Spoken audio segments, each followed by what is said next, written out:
Halo, Shalom saudaraku. Jumpa lagi dengan saya, Fabianus Eko, dalam channel Legend of Jesus, memberitakan kabar baik bagi banyak orang.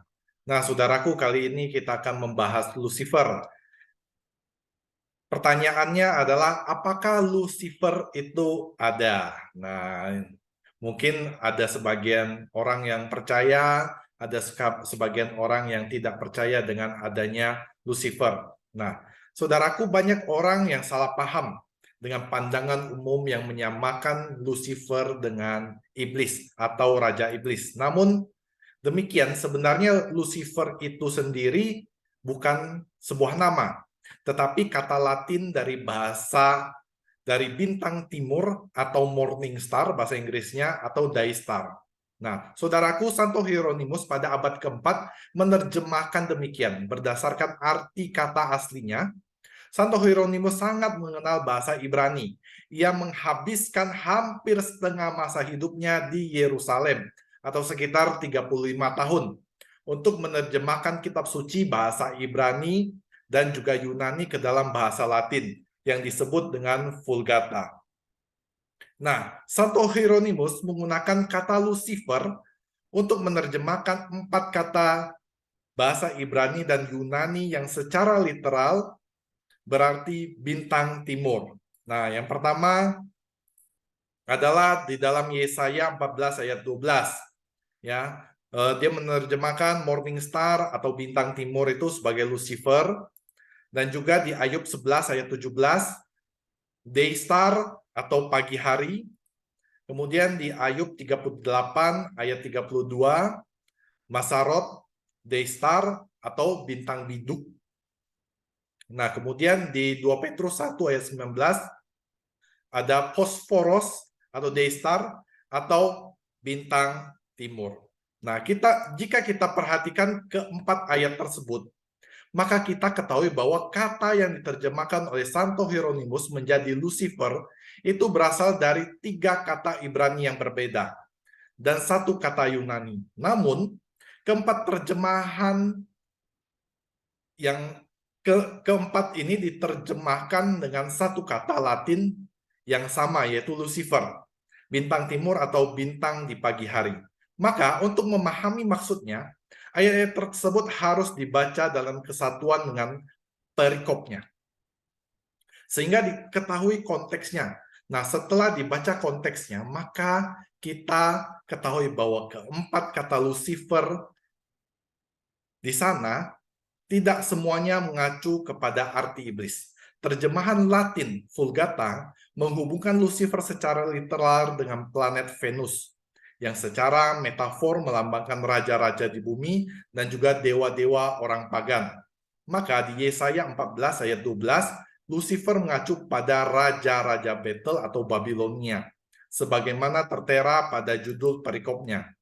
Namun demikian, sepertinya Yesus mengacu kepada ayat Yesaya 14 ayat 12 ini untuk mengatakan bahwa iblis jatuh seperti malaikat dari langit. Nah, ini bisa dilihat di Lukas 10 ayat 18. Sehingga kata Lucifer kemudian juga dihubungkan dengan iblis. Nah, meskipun begitu, jika kita secara jujur melihat kata Lucifer dalam bahasa Latin, itu bukan menunjuk kepada sebuah nama, tetapi kepada sebuah kata benda, yaitu bintang timur. Nah, walaupun pada perikop tertentu dapat juga diasosiasikan dengan iblis, sejujurnya hal ini memperhatikan konteks ayat-ayat dan perikop untuk memahami arti suatu kata dalam kitab suci adalah hal yang umum dan seharusnya dilakukan. Jika kita ingin memahami kitab suci, sebab sebuah kata dapat mengacu pada arti yang berbeda-beda tergantung dari konteksnya. Nah, melihat fakta ini, saudaraku, penting sekali kita memperhatikan konteks pada saat membaca kitab suci, agar tidak salah paham. Sebab kalau kita hanya memperhatikan hanya 1 ayat saja atau sedikit ayat saja tanpa memperhatikan konteksnya, maka seseorang dapat sampai pada kesimpulan yang keliru. Apalagi jika sudah ditambah dengan rasa curiga dan prasangka negatif terhadap gereja Katolik, maka seseorang dapat menuduh macam-macam yang selain tidak benar juga menunjukkan kelemahannya sendiri. Sebab tuduhan itu menunjukkan bahwa cara mengutipnya kurang lengkap, menerjemahkannya juga keliru, dan pemahamannya terhadap arti kata Lucifer tersebut juga terlalu sempit. Nah, saudaraku, kata Lucifer sendiri baru muncul pada abad keempat. Jadi, kata Lucifer muncul setelah tidak ada lagi yang nama Yesus, setelah Yesus naik ke surga, dan juga para rasul sujud juga sudah tidak ada. Dan kata Lucifer menjadi trending setelah kemunculan penerjemahan kitab versi King James pada tahun 1612. Dalam Yesaya 14 ayat 12 ini, serta dipengaruhi oleh film-film Hollywood yang mendukung penggunaan kata Lucifer yang maju kepada Raja Iblis. Nah, saudaraku, jadi kalau saya secara pribadi, saya tidak percaya bila ada orang-orang yang berbicara pernah bertemu dengan Lucifer. Karena alasannya adalah latar belakangnya adalah ini, masalah penerjemahan. Nah, bagaimana dengan Anda, saudaraku? Masih percaya kalau ada yang bilang bertemu dengan Lucifer atau mengadakan perjanjian dengan Lucifer?